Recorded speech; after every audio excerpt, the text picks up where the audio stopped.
Myths of communication are things we think are true, but in all actuality do not exist in communication or are not 100% accurate.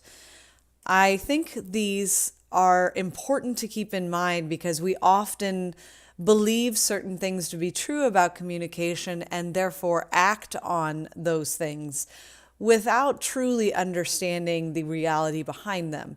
And because of that, we can enter into major problems with communication between our parents, our friends, our family members, our significant others, and such. So here are some of those myths. First, more communication is really not always better. Oftentimes, we believe that more communication means better communication. That is a myth. The truth is that more communication is not always better.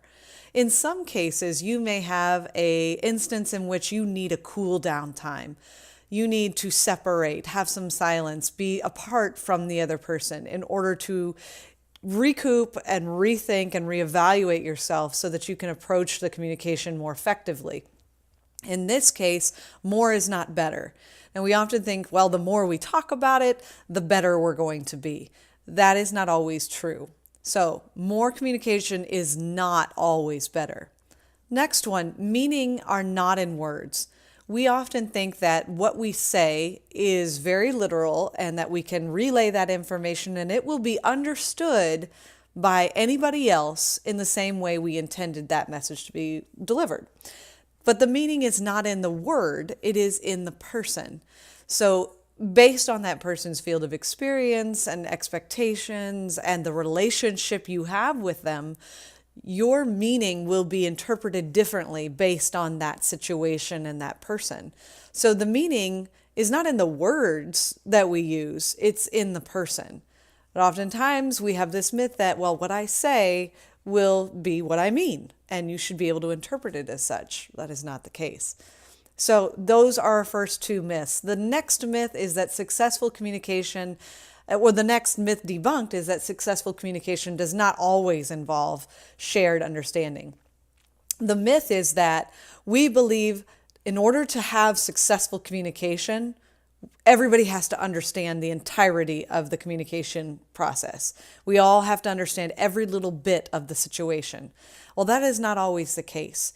In some situations, successful communication does not always involve shared understanding. So that means that in some situations, for example, a parent-child relationship, there may be moments in which sharing everything is not the best for that particular instance.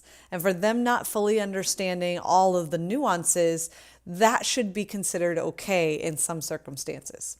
So successful communication does not always involve shared understanding. The next myth is that a single person or a single event can cause you to feel or react a certain way. That is not true. Let's debunk that myth by saying that no single person or event causes another's reaction. Yes, there could be a person or an event that is a catalyst to a series of reactions, but they're often led up to by a number of things. So for example, if you have the end of the day, you're stressed, you've just been overloaded, and you have what's called a 6% event. So let me explain this 6% event. If you think of life as every day you wake up and you're at zero in terms of the amount of stress you can handle in that one day. And as the day progresses, certain things happen that build up. They add to that bucket of percentage. So you are at zero when you wake up, but say as you're getting out of bed, you stub your toe. Well, it's a minor stress, but it is stress. So we're going to say that's about 5% of your stress. Well, now you're at 5%. As you're driving to work, you get in a car accident, and that's a 70% stress. So now you have gone from zero as you woke up in the morning to 75 because you stubbed your toe with 5 and you got in a car accident with 75. So you're kind of high on the stress. As the day progresses, you go through various other things and you come home and you are at 95% of your stress. You know, you lost some piece of paper, maybe your lunch was part of it was spoiled. All of that kind of led you up to be about 95% of stress. And then at the end of the day, you stub your toe again, and also it starts to bleed a little bit. So now you are using a 6% event. So that stubbing your toe and causes it to bleed again, it's an extra frustrating because you had stubbed your toe earlier in the day, is 6% stress.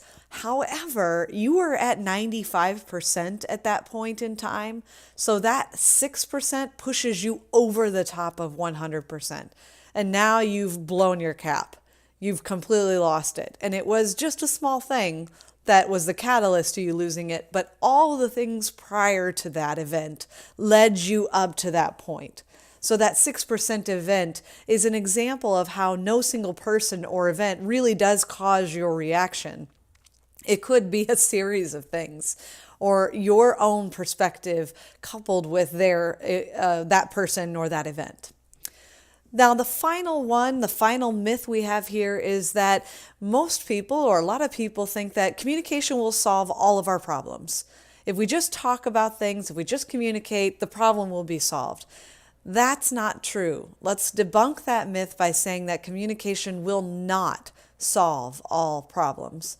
There are moments in which communication is only the starting point, and action, actually doing something, is what really needs to happen. So we can talk about it, we can share all day long, but if action does not occur, or if situations don't progress in the right way, we won't get the problem solved. So communication, while great and while very useful, is not going to solve every single problem. Those are our myths debunked here. If you have any questions about how myths exist, think of the counters to these debunks. So more communication is not always better is debunking the myth that communication constantly done is always better.